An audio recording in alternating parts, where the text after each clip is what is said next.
혼자서 부자가 된 사람들의 이야기 나 혼자 부자, 오늘 2회차 방송을 시작하겠습니다. 안녕하세요. 저는 일잘러 장PM 장병준이라고 합니다. 네, 안녕하세요. 저는 조씨의 프로덕트 레터를 쓰고 있는 조씨라고 합니다.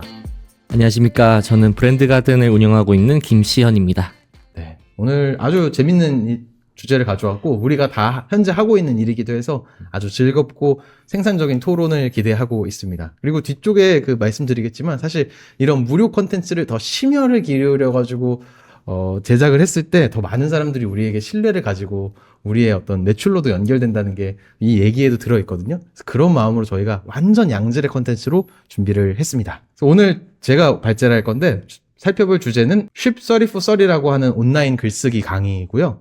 이 강의 프로그램에 대해서도 자세하게 살펴볼 거고, 이 강의로 대표되는 코호트 강의라고 하는 새로운 강의 비즈니스 포맷에 대해서도 리뷰를 해보겠습니다. 네, Ship34Story. 일단 말이 딱 직관적으로 들리는데, 네. 이 주제, 이 Ship34Story라는 게 무엇인지 병준이 한번 설명해 주시면 감사할 것 같아요. 네, 말 그대로 30일 동안 30개의 글을 쓰는 강의 프로그램입니다. 한 달 동안 30개의 온라인 글쓰기를 한다라고 하는 목표를 달성하기 위해서 여러 가지 컨텐츠도 제공해주고 같이 할 수밖에 없는 책임감도 부여해주고 여러 가지 도움을 주는 그런 프로그램이라고 보시면 되는데요. 한국인 관점에서는 목표를 세우고 그걸 다 같이 여러 사람이 함께하는 챌린지에 가까운 어떤 프로그램이다라고 생각하시면 될 것 같아요. 주요 타겟은 이제 온라인 글쓰기를 처음 시작하는 입문자 타겟이고요. 기존에 생각했지만 실행하지 못했던 분들이나 크리에이터가 되고 싶어하는 크리에이터 지망생들을 대상으로 하고 있고요.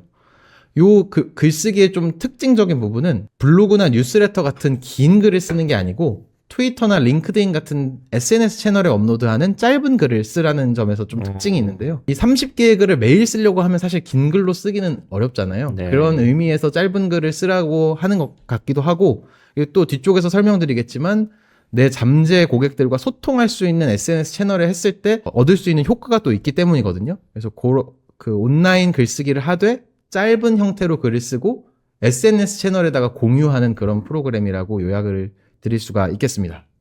네, 굉장히 짧은 글쓰기를 링크드인이나 트위터에 반복적으로 업로드하는 그런 프로그램이라고 지금 들리고요.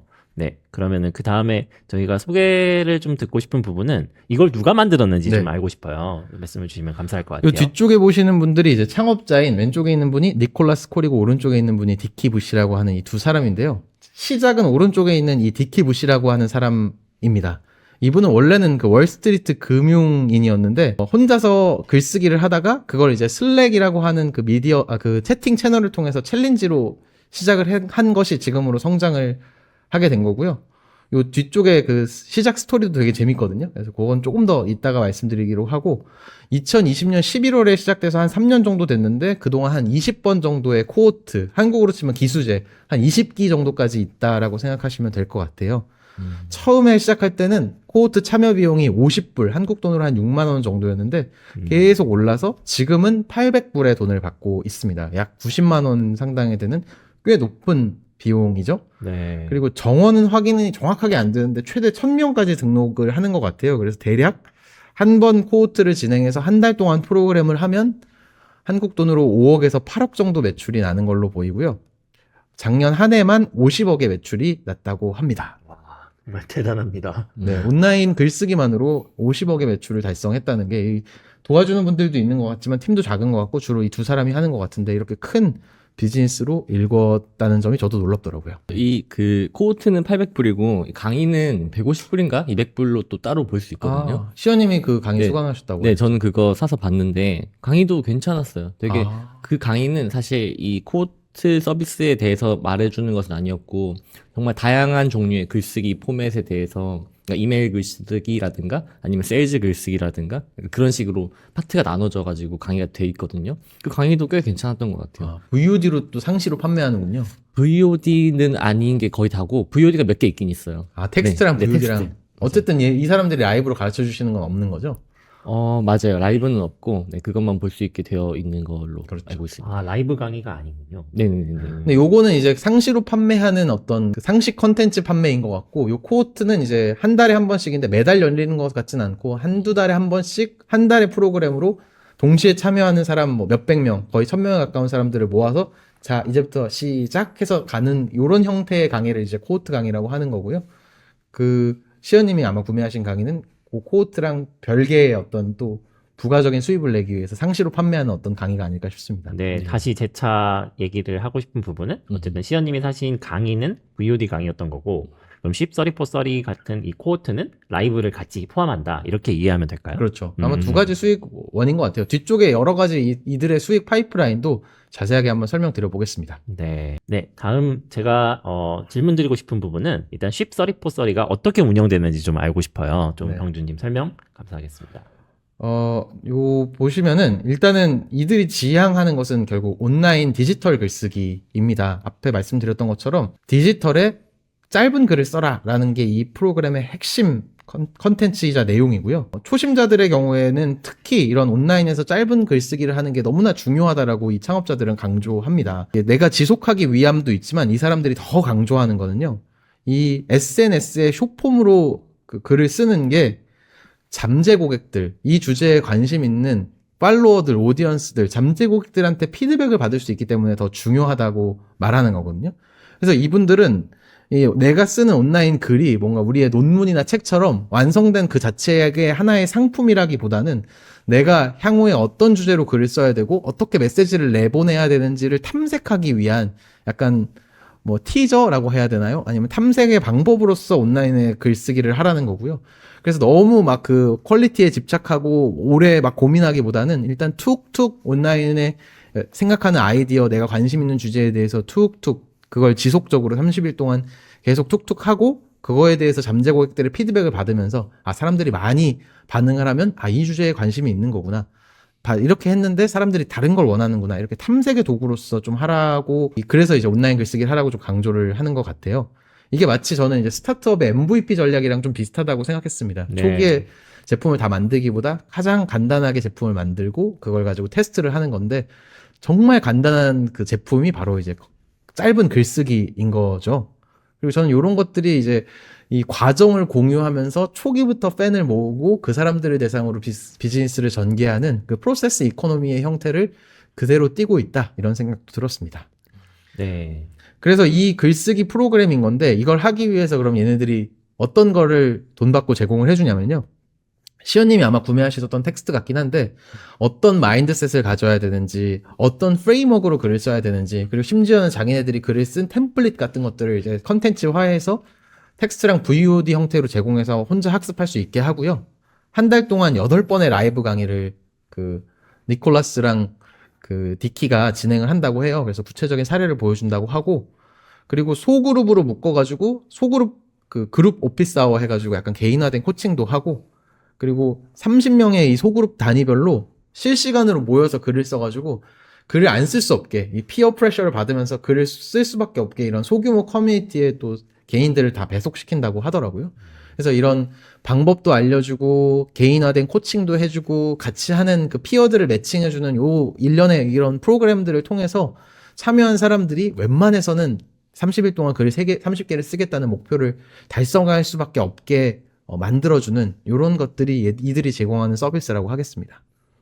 네, 쉽3430가 굉장히 구체적으로 잘 돼 있고 치밀하게 설계가 된 것 같아요. 근데 이 과정 속에서 이들이 어떻게 이렇게까지 프로그램을 발전시켰으며 돈을 어떻게 이렇게 잘 버는지가 또 궁금한 것 같아요. 일단은 이 사람들이 이제 돈을 잘 버는 거는 저는 리서치를 해보고 저도 비슷한 강의를 해보면서 좀 그럴만하다. 이게 뭐 사기다 이런 생각은 전혀 안 들었고 좀 네. 그럴만하다고 생각이 들었거든요. 제가 그럴만하다고 생각하는 이유를 먼저 말씀드리면은 이 사람들은 확실히 이 크리에이터 지망생들 온라인에서 글쓰기를 시작하려고 하는 사람들의 문제를 정확하게 이해하고 있구나라는 생각이 들거든요. 이 화면에 나오는 것들이 이제 그 사람들이 문제인데 요약하면은 글을 쓰는 것을 지속하는 게 너무 힘들다는 거예요. 그걸 습관화하는 게 너무 힘들다는 거거든요. 그렇죠. 근데 시작 단계에 있는 사람들은 어떻게 하면 글을 더 잘 쓰지? 이걸 고민하는 게 아니고 어떻게 해야지 3일 이상 쓸 수 있지가 고민의 핵심이라는 걸 좀 파악했다는 것 같고요. 그것들을 파악할 수 있게 된 거는 이 창업 스토리에도 나오는데 디키나 니콜라스가 원래 온라인 글쓰기를 본인이 꾸준히 해왔던 디지털 작가였고 이 쓰는 활동을 통해서 실제로 성과도 얻었고 그래서 그 약간 개인적인 체험, 성공 경험을 약간 복제하는 그런 식의 프로그램이라고 좀 생각이 들더라고요. 디키는 이제 트위터에서 글쓰기를 하다가 유명한 사람들이 리트윗을 해서 좀 떡상을 경험을 했던 것 같고, 니콜라스라고 하는 분이 또 특이한데, 이 사람은 미국의 지식인 같은 쿼라에 엄청나게 댓글을 많이 달아줬대요.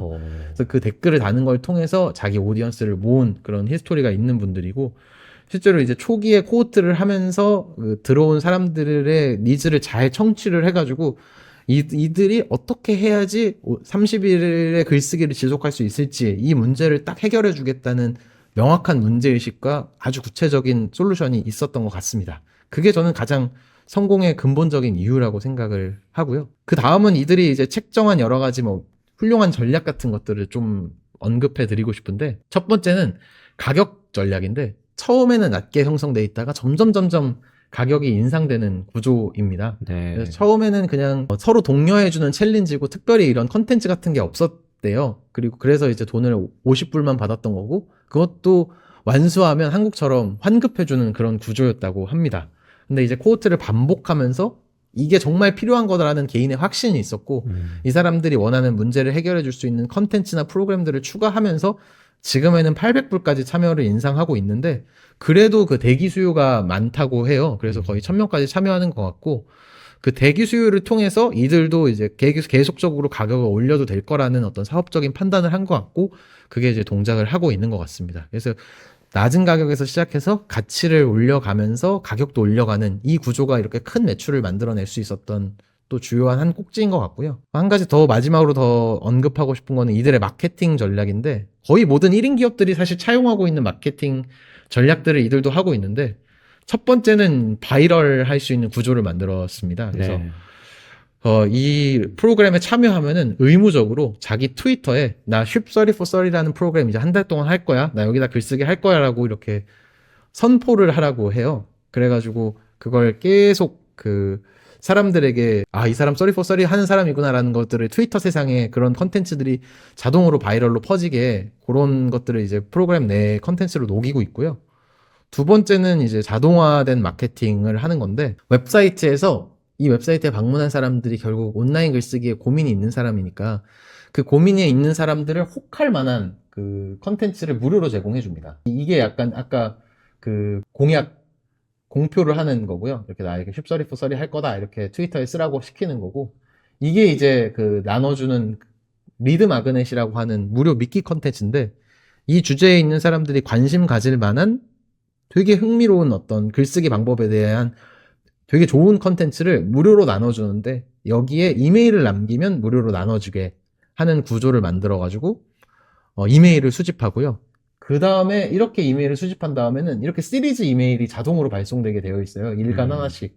저도 받았거든요. 그래서 계속적인 이 잠재 고객들이 관심 있어 할 만한 컨텐츠를 지속적으로 매끄럽게 보내면서 사람들이 이들에 대한 신뢰를 갖게 되고 결국에는 코호트에 참여하게 되는 그런 마케팅 구조를 잘 갖추고 있더라고요. 그래서 이런 면으로 잘 비즈니스를 하고 있었습니다. 네, 저도 실제로 실제 온라인에서 제공하고 있는 글쓰기 프로그램 전에 일단 리드 마그넷에서 저 다운로드 받은 적이 있었어요. 이제 How to Start Writing Online 이 프로그램을 좀 보고 싶어가지고 PDF를 다운받았었는데 내용이 정말 환상적이었습니다. 저 개인적으로는. 올해 그 2023년, 24년 받아본 그 리드 마그넷 중에는 거의 최고의 콘텐츠였다고 할 수 있고요. 챕터가 꽤 많았어요. 8가지 챕터로 돼 있었는데 특히 챕터 1, 2가 저는 굉장히 인상이 많이 남았었습니다. 특히 또 아까 병주님께서 말씀하셨지만 블로그에 글 쓰지 마라 라는 부분이 굉장히 인상 깊었어요. 링크드인과 트위터 혹은 여러 소셜 미디어에만 글을 게시해서 내 글이 자동으로 플라이휠이 돌아가게끔 만들어 달라 이런 식으로 얘기하는 부분이 좀 굉장히 전 인상이 깊었던 것 같아요. 네네. 뭐 이렇게 양질의 컨텐츠를 무료로 뿌린다는 것에서 사람들이 좀 와우하는 부분이 있는 것 같고, 저는 항상 이런 거 할 때 백종원 선생님이 얘기하는데, 맛집은 이렇게 팔아서 사장님 남는 거 있어요? 이렇게 말해야지 그 집이 제일 장사 잘하는 거고 잘 팔리는 거거든요. 저는 이제 크리에이터로서 그 정보를 최대한 양질의 정보를 유료로 줄 수 있는 정보를 무료로 나눠줬을 때 그걸로 인해서 손실하게 되는 어떤 비용보다 얻게 되는 신뢰나 이후에 기대 매출이 훨씬 크다고 생각해서 기꺼이 양질의 컨텐츠를 무료로 나누는 게 중요하다고 생각하고요. 그런 차원에서 우리도 이렇게 열심히 준비해서 저희 유료 컨텐츠보다 더 열심히 준비한 것 같아요. 그렇게 맞아요. 하고 있지 않나 싶습니다. 맞아요. 이게 맞습니다. 저는 그 여기에 대해 생각 좀 많이 했었는데 왜 그렇게 무료로 풀어도 될까 그런 거였는데 일단은 사실 미국이기 때문에 가능한 것도 좀 있긴 있어요. 왜냐하면 시장이 매우 크고 영어 사용자 자체가 20억 명이기 때문에 우리나라랑 조금 다른 면이 있다는 것도 있고 그리고 저는 요즘에 저 이런 얘기 좀 많이 하고 다니긴 하는데 요즘에는 GPT도 좋고 너무 우리가 정보를 몰라서 그러니까 접근 못하는 경우는 거의 없잖아요. 네. 그렇기 때문에 오히려 더 많이 풀어도 된다는 생각도 좀 들고요. 네. 그 사람들이 그래서 이렇게 많이 뿌리는 분들이 주로 하는 얘기가 99대 1 법칙 얘기하거든요.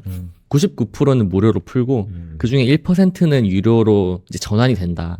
그렇기 때문에 그냥 다 풀어도 되고 그 1%가 우리를 먹여 살릴 것이다. 약간 그런 약간 만트라 같은 걸 갖고 있는 걸로 알고 있는데 네. 저는 거기에 좀 공감을 많이 하는 것 같아요. 네. 일리가 있는 말씀이고, 어쨌든 그 99%한테는 손실이지만 그걸 이제 나눠주는 건데, 그걸 이제 가능하게 하는 게 저는 이런 또 자동화 시스템이라고 생각합니다. 그걸 또 일일이 나눠준다고 하면 너무나 오퍼레이션 코스트가 클 텐데, 그냥 이메일 주소만 입력하면 그걸로 자동으로 무료 리드 마그넷이 나가고, 그 다음에 이제 시리즈 이메일을 다 자동으로 받게 시스템이 구축이 되어 있기 때문에 좀 부담 없이 이런 무료 마케팅을 좀 할 수 있지 않나. 맞아요. 그리고 무료라서 별로면 안 되고 진짜 좋아야 되잖아요. 근데 이런 느낌이 드는 거죠. 무료인데도 이렇게 좋아라는 느낌이 드는 게 첫 번째인 것 같고 두 번째는 저는 사람이 그거 설득이 심리학에 나왔던 것 중에 사람이 무언가를 받기만 해도 빚진 느낌이 든대요. 그건 자연스럽게. 이제 설문 무슨 요청을 할 때 확률을 확실하게 높일 수 있는 거는 뭐 코카콜라를 준다든가 뭐 감사 인사를 전한다든가 그것만으로 한 30%가 답변율을 높일 수 있다고 했었는데 받은 것 자체가 일단 호의를 받았기 때문에 갚아야 된다는 생각이 들기도 하고 내가 이거 받았으니까 한 100불 정도 쓰는 거는 좀 이득일 수도 있다. 이 정도에 제가 포함시켜서 생각하는 합리화하는 경우들도 좀 있는 것 같아요. 그렇죠. 네. 굉장히 좋은 인사이트신 것 같습니다. 네. 디지털 크리에이터는 사실 이 제공하는 데 비용이 제로이니까 사실 많이 나눠주는 게 그래서 되게 좋은 전략인 것 같아요. 맞아요. 그리고 아까 마케팅 전략에서 한 가지만 더 얹고 가는 거는 요 다단계 마케팅 구조거든요. 저거 진짜 장난 아니던데. 네. 그러니까 이게 공약하도록 하는 것도 이제 일종의 계속 이 트위터 세상에 이런 자기 추종자들을 만드는 되게 좋은 다단계 시스템인 것 같고, 그리고 요런 그 코호트 같은 경우, 이런 코호트 프로그램들은 특히 이런 비싸고 양질의 그 프로그램일수록 내가 이 프로그램을 수료했다는 걸 되게 자랑스럽게 좀 만들어줘가지고, 내가 이거 알럼나이다 이렇게 프로필에 달고 다니는 분도 있거든요. 특히 뭐 온덱이나 리포지 같은 약간 이런 온라인 MBA 같은 이런 프로그램들은 나 온덱 알럼나이야 이런 식으로 이렇게 하더라고요. 그걸 이제 독려 하는지 자발적으로 하는지는 모르겠지만 이제 그런 것들이 이 프로그램에 대한 신뢰도를 높이고 또 신규 고객을 발굴하는데 되게 긍정적인 영향을 주고 있는 것 같아요. 그래서 네. 역시 마케팅의 최고는 네트워크 마케팅이다 이런 생각도 했었습니다. 저런 로열티를 좀 심어주게끔 만드는 프로그램 만드는 게 일단 1번이기는 한데 이게 추종자분들이 생기면 저렇게 그 프로필에다가 배 모양 아이콘 달거든요. 맞아요. 예. 저거 진짜 너무 잘했다. 그러니까 얼마나 만족을 했길래 저런 것까지 자발적으로 달까 이런 생각이 진짜 든 것 센스 같아요. 있는 전략인 것 같아요. 진짜. 네. 그렇죠. 그런 마케팅 전략 참고하실 만할 것 같아가지고 좀 말씀드렸고. 네. 다음으로는 결국 또 수익원을 늘리기 위해서 아까 그 VOD도 판매하신다고 했는데 이들이 제공하는 서비스들이 또 있습니다. 그래서 요 두 분이 쉽34써리라고 하는 프로그램 하나만 판매하는 건 아니고요. 근데 이제 쉽34써리가 대표 상품으로 그 타겟 오디언스들을 많이 모았고 그들의 니즈를 알았기 때문에 추가적으로 연계 상품을 파는 건데 첫 번째 말씀하셨던 게 그런 VOD를 상시로 판매하는 거, 그건 이제 파이프라인으로서 쭉 매출이 계속적으로 찍히는 거니까 그런 게 또 있고요.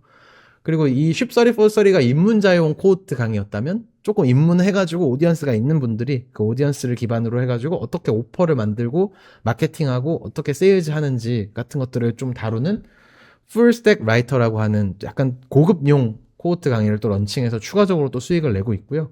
이 프로그램을 수료생, 알럼나이라고 하는 분들을 모으는 그런 커뮤니티도 하고 있습니다. 그게 바로 캡틴 스테이블이라고 하는 건데, 이 쉽34써리 수료하면 이제 캡틴 스테이블에 조인할 수 있고, 캡틴 스테이블에 들어와서 추가적인 계속적인 코칭이나 관계 형성이나 계속적인 컨텐츠를 받으면서 뭐 거기서 활동하면서 계속 돈을 내는 그런 구조인데요.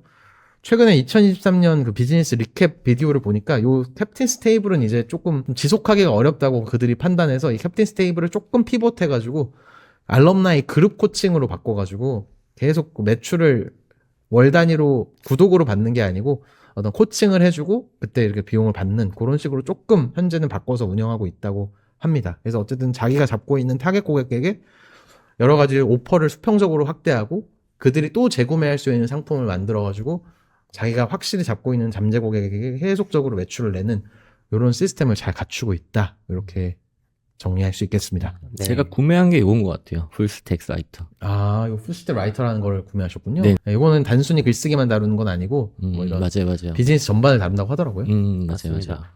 저도 비슷하게 캡틴스 테이블 비슷한 프로그램을 하나 운영하고 있는데, 그래서 멤버십 프로그램을 하나 하고 있거든요. 근데 멤버십을 구매하신 분들이 월 구독제로 구매를 하고 계신데, 저한테 오셨다고 그냥 하나의 커뮤니티에 갇혀서 그냥 자동으로 운영되는 게 아니더라고요. 계속 꾸준히 새로운 가치를 전달하고 새로운 강의 그리고 새로운 프로그램 같은 것들을 오퍼를 줘야만 그 구독이 유지되는 그런 특성이 또 있었습니다. 그래서 또 이것만을 위해서 굉장히 일을 또 많이 해야 되는 그런 부분도 좀 있어가지고 그런 고민 고민이 때문에 있습니다. 아마 구독제가 아니라 뭔가 이슈가 있을 때 네. 그 그룹 코칭하는 식으로 이분들도 바꾼 것 같아요. 근데 맞아요. 이제 이 그 비즈니스 모델 자체에 취약성이 있다고 생각하진 않고요. 근데 그렇게 하려면 지속적으로 내가 컨텐츠를 부어주는 노력을 해야 되니까 그거를 차라리 나는 쉽34 써리에 집중하고 그분들에게는 코칭 서비스를 통해서 추가적인 매출을 내겠다라고 이분들은 생각하신 것 같다.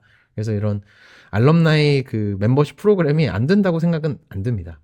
맞습니다. 네, 오해하지 않으셨으면 해서 첨언했고요. 네. 맞아요. 그리고 이분들이 그 같이 그러니까 스택 쌓기 중에 하나로 제공하고 있는 게 그 글쓰기 사스를 만들었거든요. 아, 제품도 만들어요? 타입쉐어라고 있어요. 아, 저 그것도 결제해서 써봤는데 그것은 아까 그러니까 말씀해 주셨던 것처럼 그러니까 짧은 글쓰기의 포맷을 한 몇백 개를 되게 제공을 하거든요. 그래서 그걸 조금 더 쉽게 그러니까 트위터나 링크드인에 게시할 수 있는 거를 템플릿을 엄청 많이 주는데 그게 1년 구독이 아마 200불이거든요. 근데 200불을 하면 이 코트 200불을 까줘요.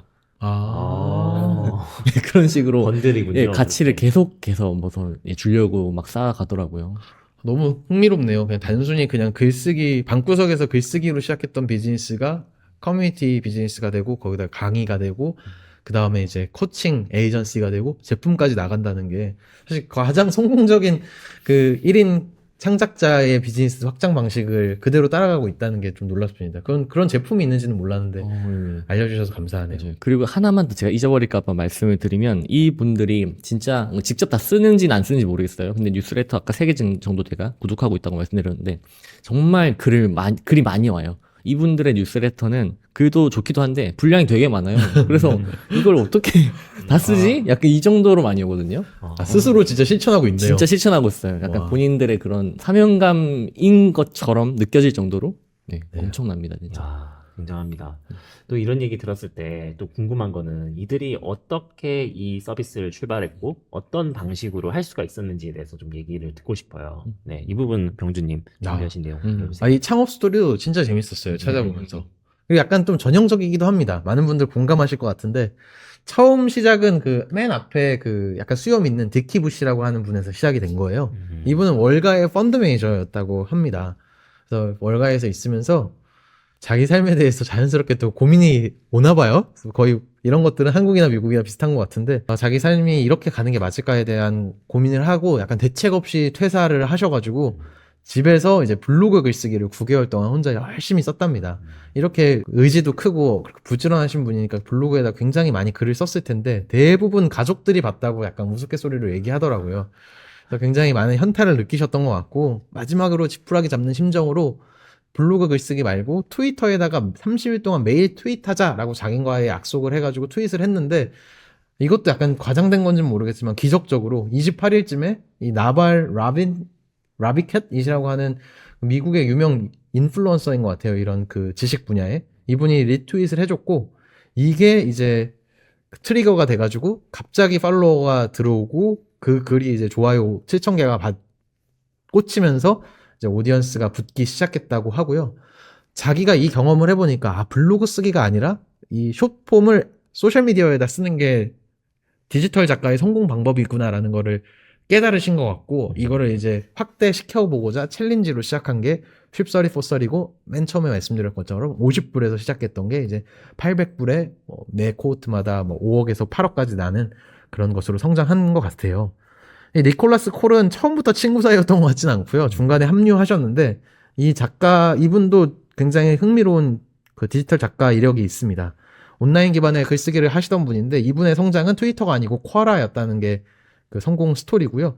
이분이 약간 이런 이론적인 배경을 좀 정립한 근거였던 것 같아요. 이 니콜라스 콜이라고 하는 분이 The Art and Business of Online Writing이라고 하는 글을 쓰셨고 이거를 이제 그 딕키가 보고 이 사람이 뭔가 이 프로그램을 강의 컨텐츠를 좀 제공할 만한 적임자구나라고 생각을 해가지고 같이 하자고 해서 이 딕키가 만들어 놓은 이 포맷에 니콜라스가 컨텐츠나 이런 템플릿을 더해주는 방식으로 둘이 이 비즈니스를 시작해서 이렇게 크게 3년 만에 읽어왔던 것 같습니다. 네, 굉장히 흥미롭습니다. 이게 확실히 공동 창업자를 곧바로 모집하기 어려운데 서로 굉장히 보완이 잘 된 시스템으로 서로 네. 잘 모집이 된 것 같네요. 네네 맞아요. 네. 그렇게 운 좋게 그런 것 같고요.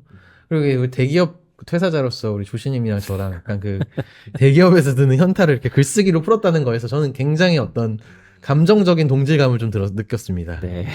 니콜라스 콜 책 저 봤는데요. 되게 재밌었는데 이분은 그런 배경이 있진 않아요. 그냥 자기 말로는 그냥 방구석에서 와우 하던 사람 뭐 그런 식으로 표현을 하거든요. 근데 그런 사람이 쓰는 글도 아주 전문성이 있지 않아도 내가 답변을 쓸 수 있다는 것에 되게 용기를 얻어서 글을 쓰다가 코라 같은 곳에서 좀 인플루언스가 됐고요. 그때 그러니까 코라도 초기였대요. 그래서 이런 글을 자주 쓰는 사람이 되게 많이 필요로 했고 근데 코라가 아마 아시는 분 아시겠지만 한국의 뭐 지식인 같은 건데 좀 실명제로 되어 있고 실리콘밸리 사람들이 좀 주로 가서 되게 고급의 그런 답변을 받을 수 있는 그런 지식인 플랫폼이라고 보시면 되는데 거기 이제 사람들이 많이 몰리는 그 시점에 시류가 잘 타져가지고 니콜라스 콜 같은 사람이 이제 크기 시작했고 이 쓰다 보니까 뭐 아이디 매거진이라든가 아니면 뭐 뉴욕 매거진이라든가 그런 곳에서 뭔가 기고 요청들이 왔대요. 근데 그 하나만 에피소드 책에 있는 재밌어서 이것만 공유를 해드리고 싶은 게 네. 이랬대요. 거기는 뷰 단위로 정산을 받는다고 하더라고요. 어떤 매거진이 정확하게 모르겠어요. 웹 매거진이었고 뷰 단위 받는데 그러면 거기서 요청을 했겠죠. 그래서 몇 개 정도 쓰실 수 있냐 하다가 월 5개 정도 써주시면 좋겠다 이렇게 했는데 뷰 단위로 받으면 저는 30개 쓰면 안 되나요? 이렇게 얘기했대요. 하루에 하나씩 쓸 수 있을 것 같은데 이렇게 했는데 그분이 담당자가 그럴 수 있으면 그렇게 해라 이렇게 했는데 진짜로 그렇게 했고 정산을 엄청나게 많이 받은 거예요. 뷰가 많이 나오니까. 우와. GPT 이전에 등장한 글쓰기 공장이 진짜 글쓰기 이 보세요, 이 사람. 사람들이군요. 예, 그래서 그걸 통해서 하다 보니까 요청이 또 들어온 게 이제 고스트라이터로 요청이 들어온 거죠. 근데 우리나라는 그게 좀 고스트라고 해서 좀 이상하게 들리긴 하지만 실제로 그냥 정상적인 직업이잖아요. 네. 대필 작가로서 성공하는 그 방법에 대한 책도 냈었던 걸로 기억을 하고 네. 그러면서 글로 돈 버는 방법들을 이제 하나하나씩 팔아가다 보니까 여기까지 오신 거예요. 국내에서는 대필 작가, 특히 고스트라이터에 대한 개념이 사실 그렇게 딱 보편화되어 있지가 않잖아요. 맞아요. 그 미국이나 혹은 이제 영미권 국가에서는 CEO들이 직접 얼굴이 나오는 책이 있으면 100% 고스트라이터다 이런 이야기가 그쵸. 있더라고요. 네네네. 그런 부분이 상당히 좀 다른 문화인 것 같습니다. 와, 근데 이 생산성이 이렇게 좋다는 게 생산력이 좋다는 게 일단 너무 창작자로서 존경스럽고요. 네. 그런 백그라운드가 있다고 하니까 이 프로그램에 대한 굉장히 신뢰도가 더 높아지네요. 네. 그렇죠. 대단한 것 같아요. 네, 또 이야기 나누고 싶은 부분은 일단 쉽3430에서 이제 우리가 이거 어떻게 저희의 상황에 혹은 우리가 생각하는 1인 창업에 적용을 할 수 있을 것인가 이 부분에 대해서 병주님이 좀 얘기를 네. 해주실 수 있을 것 같아요. 이거 결국 이제 쉽3430 프로그램을 통해서 이제 참가자들이 얻게 되는 내용들을 좀 요약을 한 건데요. 뭐 무료 콘텐츠나 참가자들의 후기를 기반으로 해서 제가 좀 정리한 내용인데 이분들의 어떤 그런 일하는 스타일을 좀 배울 수 있는 요 마인드셋이 몇 가지 있어서 좀 정리해드리고 싶고 이게 실제로 되게 1인 창작자로서 되게 귀감이 될 만한 좋은 얘기라고 생각합니다. 이첫 번째는 이제 디지털 컨텐츠라는 게 이제 완제품이 아니다. 난 이걸로 돈 버는 사람이 아니다라고 좀 생각하는 것 같아요. 그래가지고 그분들도 약간 이런 좀 편한 마음이 있었기 때문에 많은 글을 찍어낼 수 있었던 것 같고 강조하는 게 이게 완제품이 아니고 내 사업 방향을 탐지하기 위한 탐지체니까 좀 더 부담 갖지 말고 사람들의 의견을 듣는 것에 목적을 두고 자주자주 발행하라 이렇게 정말 여러 방법으로 독려를 하고 있고요. 그리고 그렇게 하기 위해서는 그러면 내가 인간의 노력을 쥐어짜는 걸로 되는 거냐 이분들은 이제 프로세스를 강조합니다. 유명한 그 아날로그 작가들, 도에토프스키 같은 이런 명인들은 방구석에서 열심히 막 고민해가지고 엄청나게 역작을 써내는 게 중요한 건데, 디지털 작가는 그런 게 아니다.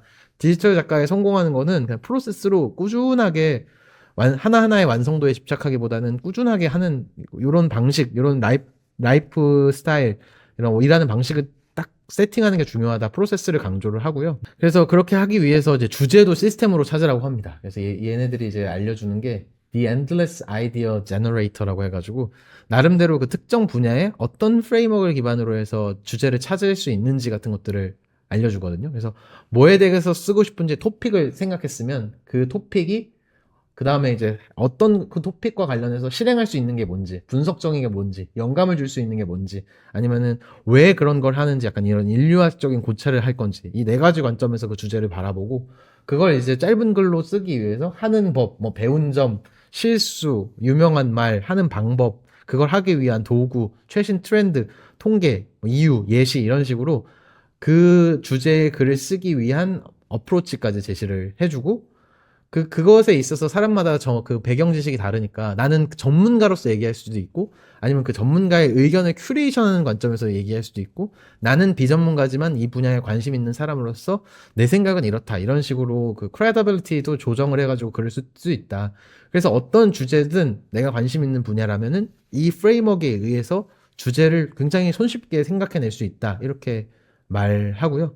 그럼 내가 어떤 타겟의 대상으로 어떤 주제를 써야 될지를 이런 프레임워크를 기반으로 생각을 할 수 있는 시스템을 만들었다면 이제 개별 글을 더 잘 써야 되는데 주제 제목을 정말 딱 그 타겟을 명확하게 찍어가지고 아 이건 나를 위한 글이구나라는 거를 알 수 있게 주제에다가 명확하게 그런 부분을 쓰고 그리고 뭐 약간 리듬이라고 하나요? 전체 내용을 섹션별로 리듬감 있게 쓸 수 있게 해야 된다라고 강조하면서 뭐 131이라고 하는 것도 얘기를 합니다. 그래서 한 문장으로 전체 내용을 쉽게 얘기하고 그 서포팅하는 디테일을 세 문장 정도 쓰고 요약한 내용을 쓰고 뭐 이런 구성을 반복해서 리듬감 있게 글을 써라. 이런 아주 구체적인 내용까지 그 글 쓰는 방법에 대한 가이드를 제공을 해줍니다. 그래서 마인드로서 내가 이 글에 대해서 조금 더 편안한 마음을 가지고 그걸 지속적으로 쓸 수 있는 내 습관을 만들고 그 아이디어를 뽑아낼 수 있는 시스템을 구축하고 그것들을 온라인상에서 잘 익히는 방법으로 계속 쓰는 연습을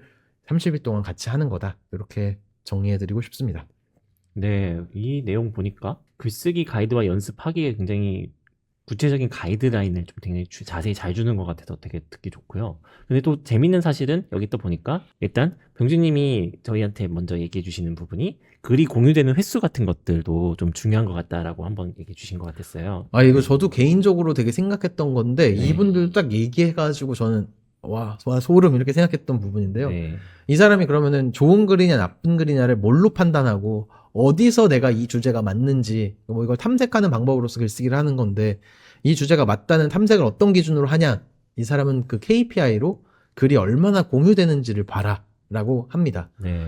그냥 뭔가 인류의 보편적인 얘기 있잖아요. 뭐 되게 아름다운 가족 이야기, 사랑 이야기 같은 것들은 좋아요를 많이 받을 수 있지만 그게 그 주제에 대해서 그 타겟 고객들이 명확한 니즈가 있다, 관심이 있다라고 보기 좋아요만으로는 그런 어려움이 있고 다만 공유가 많이 된다는 건 확실히 그 타겟 고객에게 뭔가 소구되는 부분이 있고 그들의 문제를 건드렸다는 거라고 말하거든요. 실제로 제 개인적인 SNS 패턴을 보더라도 정말 좋은 글이거나 다시 보고 싶을 때 공유를 하는 걸로 봐서 좀 맞는 얘기인 것 같아서 공유를 그 북극성 지표로 봐야 된다 이렇게 강조하고요. 그리고 심지어 또 공유가 많이 됐을 때 이게 바이럴 되는 구조 때문에 내가 나한테 오디언스가 붙는 이 플라이 휠이 돌기 때문에 공유를 지표로 보고 목표로 삼아야 된다 이런 걸 강조를 하더라고요. 이분들은 프로세스를 만드는데 진짜 진심이라는 생각이 많이 드는 게 아까 전에 제가 타입 쉐어라는 프로그램으로 템플릿 준다고 했잖아요. 이분들 뉴스레터 중에 하나가 또 뭐 있냐면 Write AI 있거든요. 그래서 AI랑 같이 글 쓰는 방법을 예. 또 서브스택으로 발행을 하나 하고 있어요. 그것 또한 유료 콘텐츠는 또 구독료를 내야지만 볼 수 있거든요. 그래서 글쓰기를 아주 그냥 잘 못하는 사람들이 어느 정도 수준까지 올라오게끔 만드는 거에 거의 약간 비전이나 미션이 아주 강하게 있는 분인 것 같다는 생각도 드는 그 것 말이 같아요. 되게 저도 공감이 되는 게 확실한 니즈가 있는 게 제가 알고 있는 스타트업 중에 제니 AI라는 데가 있는데요. 그건 논문을 써주는 AI 프로그램이에요. 그렇지만 논문을 스스로 쓰면서 학생들이 다음 글 어떻게 쓰지? 이런 거에 대해서 굉장히 힘듦을 겪고 있는데 쓰다 보면 쓰는 그 씀과 동시에 다음 글을 곧바로 추천해주는 그걸 회색 처리해줘가지고 저희가 쓰는 글은 검색 처리가 돼 있고 다음 글은 회색 처리가 은근히 이렇게 AI가 추천해서 보여줘가지고 계속 쓰게끔 만들어주는 그런 도우미 역할을 해주는 프로그램이 있더라고 하더라고요. 와. 근데 그 프로그램이 한마디로 떡상을 경험했습니다. 네, 정말 많은 돈을 벌었고 제가 알기로는 거의 연매출이 3, 40억 정도 벌었다고 해요. 사실 18개월 만에 얻은 성과라고 저는 또 들었고요. 그리고 관련된 창업가 이야기도 나중에 들려줄 수 있는 기회가 있으면 좋겠습니다. 너무 네. 기대됩니다. 예. 우리가 또 맨날 그 강조하잖아요. 온라인 글쓰기를 해야 된다. 그리고 그걸 기반으로 해서 자기 브랜드를 만들어야 된다. 누구나 크리에이터가 돼야 된다라는 거를 뭐 저도 되게 강조하는 편인데 이분들도 그런 걸 강조하고 이런 사람들이 그런 강조를 하는 사람들이 많은가 봐요. 확실히 문제를 느끼는 사람들이 많아가지고 비즈니스가 잘 되는 그런 것 같습니다. 근데 한국에서도 이런 글쓰기 프로그램들이 조금씩 생기고 있는 것 같아요. 그리고 참여하는 만족도도 높은 것 같고 그래가지고 이런 것도 이제 저는 한국에서도 괜찮은 어떤 비즈니스의 한 형태이지 않을까. 맞아요. 제가 맞습니다. 첫 번째 창업이 그쪽이었습니다. 아, 그랬군요. 네네. 그래서 근데 거기에 대해 제가 돈을 못 받았어요. 겁이 나가지고. 다 무료로 제공을 한 1,000몇백 명한테 무료로 제공을 했었는데 그때 돈을 받았어야. 그때 받아줬으면 오늘 여기에 뭐 안 계리겠네. 그렇죠. 저는 그래. 더 큰 이제 네. 아무튼 잠재력을. 그걸 기반으로 해서 이제 이렇게 800골까지 받는 이 롤모델을 기반으로 해서 좀 시현님도 이런 비슷한 시도 해보셔도 괜찮겠는데요? 맞아요. 근데 그때 되게 좋았던 건 그러니까 거기서 확실하게 이게 비즈니스가 되는 구조라는 이유는 뭐냐면요. 결과물이 되게 무조건 나온다는 거예요. 그러니까 저희가 만약에 사업을 뭐 하는 법을 알려드릴게요. 돈 버는 법을 알려드릴게요. 그러면 그거는 변수가 너무 많거든요. 근데 글쓰기는 쓰면 일단은 결과물이 나오는 건데 그걸 그 사용자들이 다시 보는 거. 다시 볼 때 만족도가 정말 급상승합니다. 그렇군요. 네, 그래서 이런 게 좋은 것 같아요. 네. 그리고 이 사람들이 강조한 그 온라인 SNS에 짧은 글을 쓰는 게 내가 글이라는 결과물도 남지만 이게 고객의 피드백이 오고 좋아요가 붙고 어쨌든 내 팔로워가 붙는 그런 어떤 그 시장의 피드백을 받는 게 사실 그냥 글쓰기를 하거나 책 쓰기를 하면은 개인적인 만족감은 분명히 있겠지만 그 피드백으로서의 그걸 보기에는 그런 시간이 오래 걸리니까 어려운데 이런 짧은 글쓰기 프로그램으로 하면은 그 시장의 피드백까지 이 기간 동안에 볼 수 있으니까 여러모로 그 고객 만족이 더 높아질 수 있는 그런 구조인 것 같아요. 좋네요. 이 비슷한 걸 빨리 해야겠습니다. 네, 빨리 해야겠죠. 근데 네. 빨리 해야 되는데 음. 이 시스템을 만들기 위해서 저희가 미리 알아야 될 선제적인 정의가 있는 것 같습니다. 그것을 저희는 코호트 강의 네. 이렇게 얘기를 하는 것 같아요. 이 이 부분에 대해서 병준이 네. 좀 설명 주실 수 있을까요? 사실 이 얘기가 사실 제일 하고 싶었던 부분이고 이래서 네. 이제 슈퍼34를 이제 대표 주자로 본 건데요. 요 코호트 강의는 그 코호트가 이제 동질 집단이라고 하는데 한국으로 생각하면 그냥 기수제라고 보시면 돼요. 그래서 동일한 기간 동안 모여서 뭔가를 하는 건데 이 그 코호트 강의라고 하는 것은 이 무크라고 한국으로 치면 VOD 강의인데 이것에 대한 어떤 반성 그리고 이걸 개선하고자 하는 어떤 급부로서 부상한 개념이거든요. 그래서 그냥 무크가 뭐 한국의 패스트 캠퍼스나 클래스 101이나 타링처럼 만들어진 VOD를 보는 거고 코호트는 한국에서도 약간 부트캠프라고 하는 걸로 좀 비슷하게 하고 있는 것 같은데 부트캠프 기수제처럼 사람들을 모아가지고 기간을 정해놓고 이렇게 하는 그런 형태의 강의 프로그램이라고 개념은 다시 한번 정리하고 가고 싶고 이 코호트 강의의 특징들 좀 정리해보면 거의 공통적으로 나오는 특징들이고 잘 되는 코호트 강의는 이런 요소들을 갖고 있는데요. 첫 번째는 아주 니치한 타겟을 대상으로 해가지고 그들의 구체적인 문제를 해결해주는 겁니다. 그래서 아주 그냥 벙벙한 그런 주제가 아니에요. 그래서 뭐 인생을 잘 살기 위한 법, 성공하기 위한 법 이런 주제가 아니고 아주 구체적인 사람들을 위해서 뭐 이를테면 뭐 자폐아 아이를 키우는 사람들을 위한 영양학 이런 식으로 아주 구체적인 타겟에 구체적인 문제를 해결해주는 프로그램을 특징으로 하고 있고 그리고 높은 가격을 좀 특징으로 합니다. 이거는 생산자적인 니즈에서도 높은 가격을 오퍼하는 것도 있고 실제로 이렇게 할 수밖에 없는 그런 구조가 있거든요. 어쨌든 거의 대체적으로 VOD보다는 훨씬 더 높은 가격으로 판매를 하는 특징이 있고 세 번째는 라이브 강의를 하거든요. 결국 이제 VOD로 정보가 전달될 수 있지만 사람들이 아무리 좋아도 안 보거든요. 그래서 그들의 책임감을 이끌어내고 그들이 어쨌든 그걸 학습해서 변화할 수밖에 없게 하기 위해서 라이브 강의를 되게 강조하고요. 그리고 무조건 이 목표를 달성할 수 있게 같이 함께 하는 그 기수들을 커뮤니티로 묶어가지고 약간 피어 프레셔를 주는 방식으로 피어 러닝 커뮤니티를 구축하고요. 끝나는 시간이 있고 달성하고자 하는 목표가 있어서 그 기간 동안 그걸 딱 이루는 거다. 약간 이런 식의 강의 스킴을 특징으로 하고 있습니다.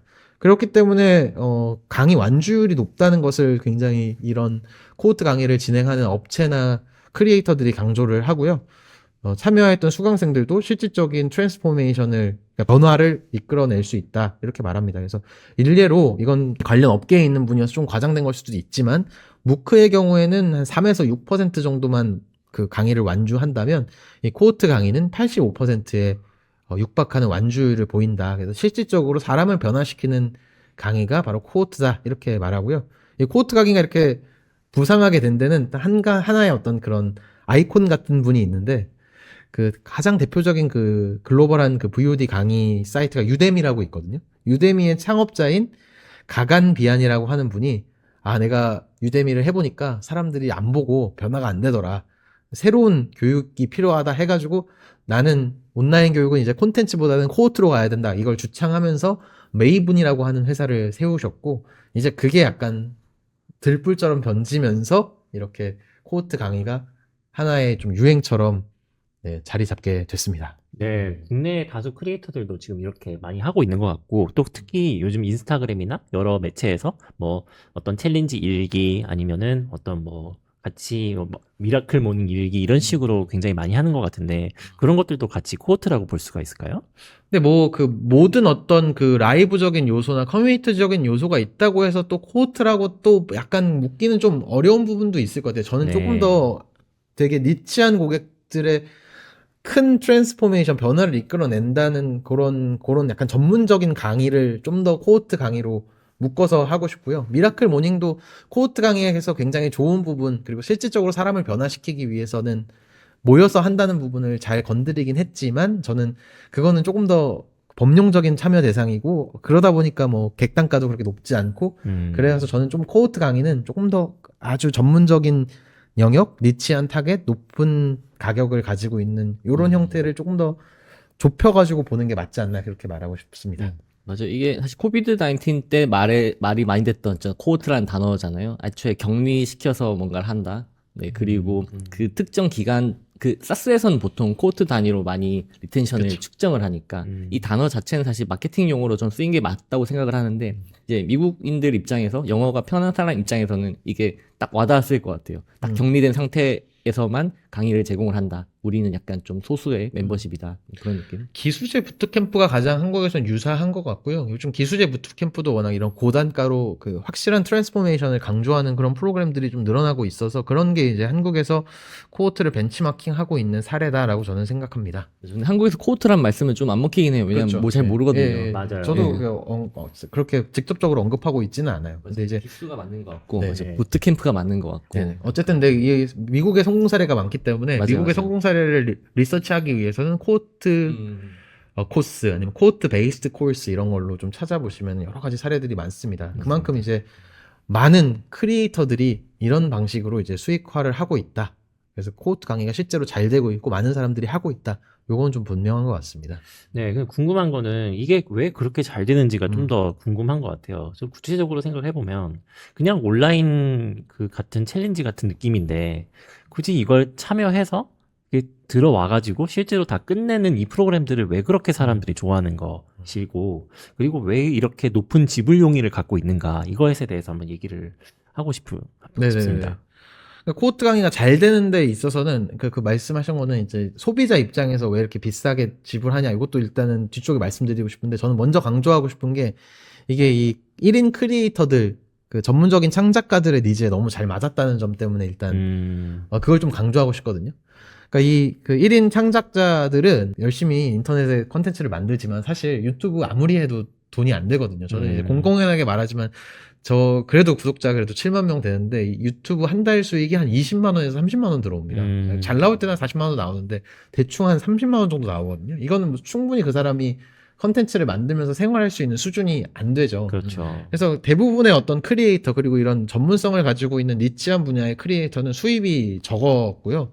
그래서 이제 강의 비즈니스로 연결이 되는 건데 그 무크가 그러면 이분들에게 충분한 수익을 제공해주는 해결 방안이었냐, 유데미 같은 게 그런 해결 방안이었냐 했을 때 또 그것도 아니었다는 거예요. 그런 니치한 분야의 크리에이터들은 엄청 많은 사람들에게 그 컨텐츠를 팔 수 있는 게 아니거든요. 한국의 경우에도 엑셀이나 영어 강의 같은 거는 되게 많이 팔 수 있지만 저희 같은 노코드나 이렇게 되게 전문적인 영역의 컨텐츠로는 충분한 수익 내기 어렵거든요.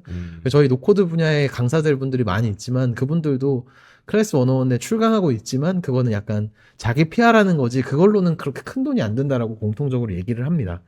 그리고 이제 경쟁이 너무 심해지면서 가격이 더 떨어지는 구조였고 유데미 같은 데는 또 심지어 막 무료 이벤트 같은 것도 되게 많이 하고 9,900원으로도 그렇죠. 많이 팔거든요. 그래서 이런 돈 벌기 아니면 엑셀, 영어 같이 대중이 관심 가질 만한 주제의 크리에이터들은 이런 무크를 통해서도 충분히 수익을 낼 수 있었지만 니치한 분야의 중산층 크리에이터는 이게 대안이 아니었고 그래서 그 사람들에게 대안이 코호트였던 것 같아요. 일단 코호트는 말씀하신 대로 비싸게 팔 수 있거든요. 그래서 유명하신 분들은 그 유튜버 람리 압달이라고 의사 출신 생산성 유튜버신데 이분은 무크로는 14만 달러 버셨는데 이제 코호트로는 150만 달러 거의 10배에 가까운 한국 돈으로 20억에 가까운 돈을 벌었다고 하고요.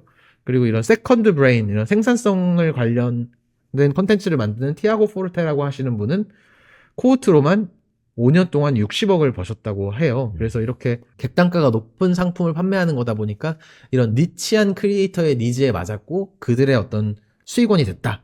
이렇게 이걸 일단 강조하고 싶어요. 그래서 그 사람들이 적극적으로 이런 포맷으로 강의를 만들었는데 그러면 이게 비싸게 파는데 소비자 입장에서 가치를 못 주면은 불만 나오고 이건 사기가 아니냐 이렇게 생각할 수 있는데 코호트 강의 입장에서는 아까 이제 조치는 질문으로 돌아와서 높은 지불용의를 내는 게 나름대로 그 무크의 갈증을 풀어주는 요인이 있었다고 생각합니다. 네, 그래서 비싼 네. 비용이 저는 사기나 말이 안 되는 거라고 생각 안 하고 그래서 지금까지 계속 좋은 성공 모델이 나오고 있다고 생각하는데 그런 근거는 어쨌든 되게 자기의 니치한 분야, 내가 진짜 관심 있어 하는, 아까 그 자폐 아이를 키우는 부모 입장에서의 영향학은 어쨌든 내 아이가 자폐라고 하는 문제를 갖고 있으면 그 사람한테는 너무나 심각한 문제잖아요. 그렇죠. 이걸 어떻게든 해결하고 싶은 이런 아주 심각한 문제가 있는 사람들을 대상으로 하고 있고, 그리고 그거를 내가 신뢰하는 이 분야의 어쨌든 그 컨텐츠를 만드는 신뢰하는 크리에이터한테 사는 거고, 그걸 통해서 내가 실질적으로 변화가 일어나고 얻는 게 있고, 그러다 보니까 이 사람들이 기꺼이 비용을 내고 지불하는 것 같고 이러한 그 이미 경험한 사람들의 성공 사례나 뭐 증언 같은 것들이 웹상에 이렇게 많이 퍼져 있도록 그분들도 마케팅을 하고 있어가지고 기꺼이 높은 비용을 지불하고 구매를 하고 있는 것 같습니다. 네. 그리고 저는 이게 카테고리에서 거의 대부분이 좀 정해져 있는 것 같기도 해요. 저는 그 강의 같은 그런 콘텐츠를 저만의 그냥 분류법이 있는데 분류할 때 이게 재미를 주냐 아니면 이제 투자할 그런 투자 요소가 있냐 그런 느낌으로 보는데 저는 강의는 무조건 이걸 투자로 인식하게끔 만드는 게 핵심인 것 같거든요. 그러니까 어떤 강의든 그냥 실뜨게 그러니까 그런 거를 가르쳐 준다고 했을 때 네. 내가 10만 원 들고 들었을 때 100만 원 벌 수 있냐고 하면 버는 사람도 있겠지만 그냥 재미로 듣는 거잖아요. 맞아요. 근데 글쓰기 강의는 이걸 내가 돈을 버는 수단으로서 활용되기 때문에 당연히 이건 투자라는 개념으로 접근하는 것 같다는 생각이 들어서 이게 비즈니스를 알려주는 거, 생산성 높이는 방법 이런 거는 돈을 당연히 내는 거고 그걸 또 내가 돈을 더 내면서 강제력을 사는 거기 때문에 여기에는 비싼 가격을 내면 낼수록 좀 더 가치가 높은 사람들 네, 그런 고객들이 모일 수밖에 없는 구조가 그렇죠. 되는 것 같아요. 네. 그래서 확실히 뭔가 수익화나 돈 벌기와 관련된 코호트 강의가 많죠. 그 말씀하신 대로 그 실질적인 변화, 인간이 체감할 수 있는 변화가 이제 돈 이런 거니까 그렇긴 한데 이제 그 돈을 주제로 수익화를 주제로 하는 코호트 강의를 하더라도 저는 실질적인 어떤 변화를 이끌어낼 수 없는 이끌어내지 못하는 그런 구체적인 어떤 솔루션을 제시 못하는 강의는 약간 스캠에 좀 가깝다고 생각하고 결국 이 코호트 강의가 계속적으로 판매가 되고 사람들에게 가치를 주고 높은 지불용의를 유지하기 위해서는 그 사람이 제공해주는 아주 구체적인 솔루션이 그 고객들에게 뭔가 변화를 일으키고 실질적인 효과를 줘야 된다고 생각해요. 그냥 뭔가 좋은 에너지를 얻었다. 단순히 이 수준보다는 좀 더 있어야 된다고 생각합니다. 그걸 가장 단순한 게 저는 10서리 포 썰인 것 같습니다. 그렇죠. 네. 결과물이 나오니까요. 네. 아주 좋습니다. 이 쉽30 30 외에도 이제 한국에도 많은 다양한 사례가 있을 것 같아요. 네, 이 다양한 사례에 대해서 네, 병준님 한번 소개 부탁드리겠습니다. 사실 이걸 준비하면서 저희가 다 사실 이런 형태로 강의 운영하고 있어가지고 그냥 우리 사례 얘기하자 이렇게 생각했습니다. 그래가지고 저는 그냥 우리 사례로 좀 소개하면 좋을 것 같고요. 네. 예, 그 한국의 코호트 사례로 약간 창피하지만 저를 먼저 소개하고 싶습니다. 예, 여기 있는 사람이 전데요. 저는 이제 노코드 캠프라고 하는 이름으로 한국에서 그 코호트 강의를 운영을 했습니다. 저는 이제 요 노코드 캠프를 시작할 때 이미 노코드 강의에 대해서 알고 있었고 거기에서 좀 착안해서 프로그램 구성을 많이 했습니다. 그래서 저는 이런 방식으로 하는 게 이 노코드라고 하는 주제에 맞겠다고 생각해서 코호트 강의로 운영을 하고 있고요. 지금까지 6기까지 저는 진행을 했고 지난 2년간 분기에 한 번씩 하는 게 목표였는데 한 번씩 빼먹어가지고 총 6번을 진행을 했습니다. 주로 예비 창업가나 초기 창업가 아니면 스타트업 실무자 작은 사업을 운영하고 있는 스몰 비즈니스 오너들이나 아니면 아예 디지털 전환을 좀 고민하고 있는 중견기업 대표님이나 뭐 그 의사결정권자분들이 주로 고객이셨고요. 저는 이 강의를 9주 동안 하는데 9주 동안 노코드로 뭔가 내 프로젝트를 만들어보는 그 과정을 담고 있고요. 그렇게 하기 위해서 제가 필요한 지식을 알려드리고 코칭을 해드리고 완성을 할 수 있게 독려를 하는 그런 프로그램으로 운영하고 있고요. 저는 맨 처음에 이 사업을 시작할 때 그 VOD로 만들기에는 이 툴이 맞나? 이런 교육 방식이 맞나 하는 반신반의하는 마음이 있었어가지고 라이브 강의로 시작을 했고요. 처음 시작할 땐 정말 커리큘럼밖에 없었다고 할 정도로 정말 만들어 놓은 거 없이 일단 시작을 했습니다. 그래서 라이브 강의를 포맷으로 하다 보니까 자연스럽게 이런 코호트 형태로 했고요. 그래서 라이브 강의를 한 3번 정도 반복을 한 다음에 어느 정도 컨텐츠에 대한 확신이 생겨서 그걸 이제 VOD로 제작을 해가지고 VOD는 상시 판매하고 있고요. 제 코호트에 참여하시게 되면은 VOD를 나눠드리고 그건 혼자 학습을 하고 라이브 때 와가지고 구현에 대한 좀 더 구체적인 걸 알려드리는 VOD와 라이브를 혼합한 형태로 저는 코호트를 운영하고 있고 그리고 커뮤니티적인 요소를 많이 넣으려고 합니다. 제가 그 커뮤니티의 그 어카운터빌리티라고 하는 서로 이끌어주는 그런 것이 효과적이라고 그 미국에서 얘기하니까 그런 아이디어를 많이 창용해가지고 한 거고요. 그리고 또 제가 한국적으로 활용하다 보니까 이 오프라인에서 만나서 같이 커피 마시고 같이 이렇게 밥 먹고 그러면은 또 그 자체가 굉장히 만족감을 주고 그분들이 또 거기서 또 자극을 얻어가시는 부분들이 있거든요. 맞습니다. 그래서 저는 이런 커뮤니티적인 요소들을 좀 제 강의에 적극적으로 좀 차용하는 방식으로 운영을 하고 있습니다. 그래서 저는 이게 사업적으로는 VOD를 쭉 매달 상시로 판매하는데 분기에 한번 코호트를 해서 큰 규모의 매출을 쫙쫙 땡기는 방식으로 제 사업을 운영을 하니까 뭔가 되게 큰 수익을 내는데 실제적으로 코호트 강의라고 하는 형식을 차용한 게 굉장히 도움이 됐었습니다. 자랑처럼 했네요. 네, 하하. 네. 너무 재밌습니다. 네, 제 거에 대해서 저도 부끄럽지만 얘기해 보겠습니다. 저는 솔로프리너라는 기수제 코호트 플러스 챌린지 프로그램을 운영하고 있어요. 일단 1인 기업을 하고자 하는 분들을 타겟으로 하고 있고요. 지금 한 달간 100개 정도의 비즈니스 케이스, 창업 플레이북 정도를 공부를 같이 하고 있고 그리고 조별로 4주 동안 모여서 사업 계획서를 만들고 랜딩 페이지를 만들고 그것을 실제로 밖에 뿌려보는 그런 과정을 거치고 있습니다. 또 플러스로 뉴스레터를 같이 쓸 수 있게끔 제가 특강도 한번 하고 있고 거기서 이제 4주 동안 뉴스레터를 배포를 하면서 저는 여러 군데 콘텐츠를 뿌리도록 권장하고 있어요. 예를 들면 뭐 이오플래닛이나 디스콰이엇이나 아니면 뭐 다른 블로그 여러 매체들을 통해서 나만의 뉴스레터 콘텐츠를 뉴스레터뿐만 아니라 다른 곳에 여러 군데 뿌림으로써 내 뉴스레터를 구독해달라라는 쪽으로 가이드를 해드리고 있습니다. 그렇게 해서 비즈니스를 시작할 수 있도록 도와드리고 있고 실제로 이미 잘하시는 분들을 사실 타겟으로 하지는 않고 있어요. 그냥 정말 잠재적으로 한번 해보고 싶었는데 결과물을 한번 내보고 해봤다라는 정도의 그런 느낌을 전달하는 것이 일단 초기의 목표이긴 합니다. 네, 이제 해보니까 점점 약간 프로그램이 제 극단가가 올라가고 좀 더 고도화될수록 많은 분들이 원하시는 게 더 구체적이고 더 자세해지기 시작했어요. 예를 들면 랜딩 페이지를 어떻게 하면 잘 만들 수 있어요? 사업 계획서를 어떻게 하면 더 완성도 있게 만들 수 있죠? 그리고 리드 마그넷이 뭐예요? 그걸 저도 만들고 싶어요. 이런 얘기를 하고 계세요.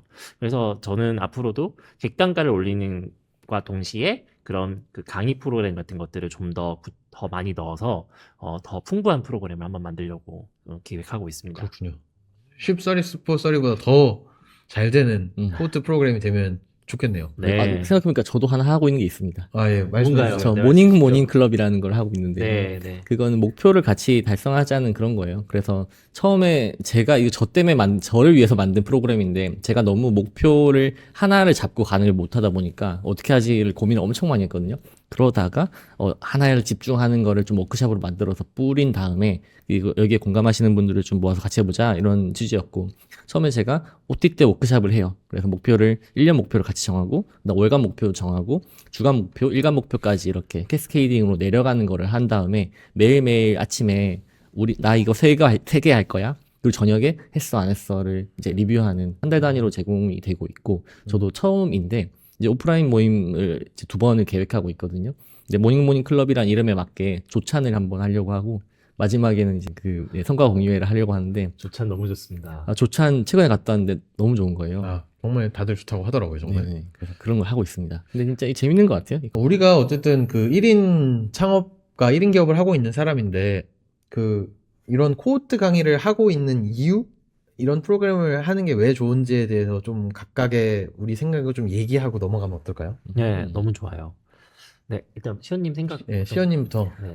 저는 이런 게 있는 것 같아요. 그러니까 제가 예전에는 대기업은 느리니까 못하지 막 그런 뭔가 이상한 허세에 차 있던 시절이 꽤 몇 년이 있었는데 그게 아니라 대기업은 너무 좋은 제품을 잘 제공할 수 있는 자원이 있기 때문에 애초에 좋은 제품이라는 것이 있었고 저는 경력이 별로 없고 뭔가 제품이 좋지 않기 때문에 사실은 안 팔리는 게 너무 당연한 건데 그러면 경력이 없고 뭔가 전문성이 없는 사람들이 뭘 팔 수 있을까라고 하면 코호트를 팔 수 있어요. 왜냐하면 코호트는 의지력을 이제 불어넣어주는 영역이 매우 큰 영역이기 때문에 그러니까 당연히 전문성이 기반이 되어야 되긴 하지만 그거를 이제 독려하는 것 자체가 좋은 서비스이긴 하거든요. 제가 느끼기에는. 그래서 1인 창업가 그러니까 특히 리소스가 좀 부족하다 싶은 분들은 이렇게 시도를 해보시는 거는 좋은 것 같아요. 근데 이게 코호트에 맞는 사람들이 있는데, 그러니까 진짜 약간 인간 중심, 관계 중심적인 사람들이 코호트 비즈니스 운영하는 게 맞는 것 같아요. 왜냐면 되게 관심이 없는 분도 많거든요. 난 저 사람이 잘 되는 거에 별로 관심이 없어, 진짜로. 이런 분들은 조금 하시기는 좀 맞지 않는 것 같아요. 개인적 성향으로서. 저는 약간 비즈니스적인 그 장점을 좀 강조하고 싶어요. 그래가지고 저는 네. 좀 더 도전해보라고 내가 성향이 I 성향이에요. 저도 근데 살다 보면 저도 이 성향으로 맞춰서 살고 있다는 거를 좀 밝히고 싶고요. 밝힌다는 이게- 게 뭐죠? 그러니까 저도 이제 엄청나게 관계지향적인 인간이 아니었는데 얘가 가지고 있는 어떤 그런 비즈니스적인 장점이 있으니까 한번 도전해봤으면 좋겠다는 측면에서 조금 장점을 말씀드리고 싶은데 좋습니다. 첫 번째 장점은 이 타겟 고객과 가깝게 있다는 게 이 비즈니스를 하는 사람 입장에서 너무너무 좋은 점이라고 생각하거든요. 그러니까 우리가 아무리 그 생각 정리를 잘하고 좋은 아이디어가 있다고 하더라도 이 고객들이 원하는 걸 해줘야 되는데 혼자 고민하는 걸로는 충분치 않은데 이 코호트를 하다 보면은 자연스럽게 고객의 의견을 받을 수가 있습니다. 그래서 어떤 걸 해줘요? 아까 주신님 말씀하셨지만 요청이 들어오게 되고요. 그래서 그런 과정을 통해서 좋은 컨텐츠를 만든다는 입장에서 창작자가 배우는 점이 많다고 생각하고 두 번째는 아까 강조했던 객단가거든요. 저는 그 니치한 크리에이터 그러니까 한 10만 이하 더 적게는 만 명의 구독자보다 더 적은 그 중산층 크리에이터라고 하는데 이런 분들이 전업을 못하고 컨텐츠에 집중을 못하는 게 결국은 충분히 수익이 안 되는 거거든요. 사실 그 10,000명 정말 힘든 건데 10,000명 돼도 사실 생활이 전혀 좋아지지는 않습니다. 사실 그 자체로는 많은 분들이 오해하실 수 있는데 그렇게 돈이 잘 안 되거든요. 근데 이제 코호트가 확실히 그 중산층 크리에이터에게는 어떤 비즈니스적인 대안이 될 수가 있다. 이게 30만 원 이상의 오퍼를 만들 수가 있고 그 30만 원 오퍼가 가능한 이유는 아주 구체적인 컨텐츠이기도 하지만 시연님 말씀하셨던 것처럼 관계 중심으로 이 사람을 의지를 불어넣어서 어쨌든 변화하게 만들어주는 것에서 내가 추가적인 가치를 줄 수 있으니까 가격을 높게 책정할 수 있다고 생각하고 그리고 가격이 높은 상품이 우리 비즈니스 포트폴리오 안에 들어와 있어야지 좀 숨통이 팍 트이고 그런 맛이 좀 있거든요. 네. 맞아요. 그래서 저는 좀 1인 창작가 입장에서 코호트를 해보는 게 더 좋다. 그리고 한 가지만 더 첨언하고 싶은 거는 그 니치한 영역의 크리에이터는 결국은 자기 오디언스한테 판매하는 거거든요. 그래서 VOD 플랫폼 같은 거에 VOD를 올리기보다는 자기의 니치한 오디언스 풀을 잘 육성시키고 그 사람들이 원하는 프로그램을 내 주관으로 코호트로 운영해서 내 입맛대로 비즈니스를 좀 고객에 맞춰서 빠르게 바꾸면서 운영할 수 있다는 점도 전 코호트의 장점이라고 생각합니다. 네. 저도 첨언을 좀 드리고 싶은데, 일단 1인 지식 창업자들은 외로워요.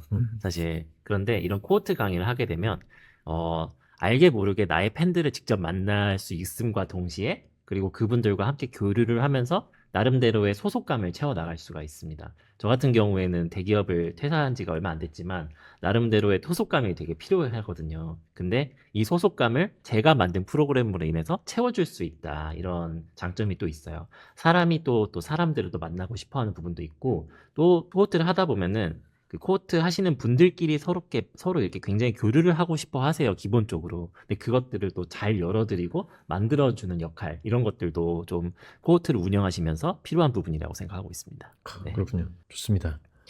네. 그 다음에 저희가 이제 좀 약간 이제 마무리 단계에 와 있는데요. 좀 네. 같이 얘기를 나눠볼 만한 주제에 대해서 몇 가지 한번 나눠보고 네네. 마무리하면 좋을 것 같아요. 네네. 근데 이제 저만 먼저 생각을 해보면 수강생 혹은 이제 모집하는 분들을 저희가 모으고 싶을 때 선발을 먼저 할지 아니면 선착순을 할지, 그러니까 선발이라는 것은 한마디로 그거죠. 그냥 뭐 나름대로의 과제 혹은 뭐 이력서 혹은 뭐 자기소개서 같은 걸 받아서 저희가 피킹을 하는 형태가 되는 거고, 선착순이라는 건 말 그대로 그냥 딱 50명 정도 제한해놓고 그 딱 다 들어오면은 마감되었습니다 라는 하는 형태가 있을 것 같습니다. 혹시 뭐가 좋은지에 대해서. 조씨님은 어떻게 하세요? 저는 지금은 선착순으로 하고 있어요. 저도 사실 선착순으로 하고 있어요. 네.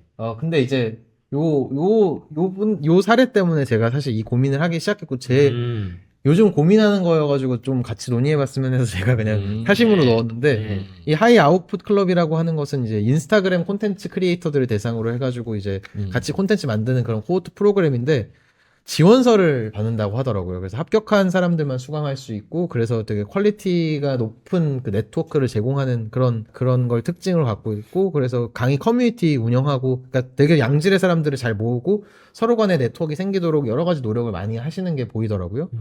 저는 이 사례를 보면서 이렇게 이 사례를 보고 저의 그 노코드 코호트를 하면서 개인적인 고민은, 사실 저와의 관계성에서는 생기는데 사람들끼리의 관계가 잘 안 생기고 거기서 밸류를 좀 못 느끼는 걸 봐가지고, 네. 뭔가 이렇게 사람을 더 서로 배울 만한 분들로 한정해서 모으는 게 더 좋은 그 강의 프로그램을 만들기 위한 필요 조건일까 하는 생각 때문에 사실 가져오게 됐었어요.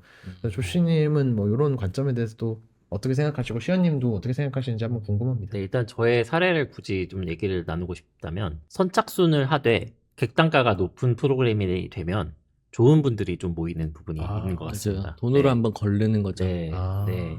그런 분들이 또 모여서 조직이 돼서 서로 이야기 나누면, 저희 이제 사실 좀 생각해보면 그렇지만 CEO 분들이 많이 오셨어요, 이 기에서는. 근데 그분들은 아무래도 산전수전 겪으신 분들이잖아요. 근데 그런 분들 특성 자체가 이미 나는 산전수전 겪었고 랜딩 페이지 다 만들 줄 아는 그런 분들이 또 특히 오셨었어요. 근데 그런 분들이 더 구체적인 니즈를 갖고 계셨던 것이죠. 그래서 그걸 해소드리느라 좀 힘들었는데, 어쨌든 선발을 하면서 좀 더 가는 방법도 있지만, 저처럼 객단가가 높은 허들을 줌과 동시에 랜딩 페이지 자체에서 밸류를 많이 느끼게 하고 그렇게 선착순으로 모집하는 방법, 그것도 저는 나쁘지 않은 방법인 것 같습니다.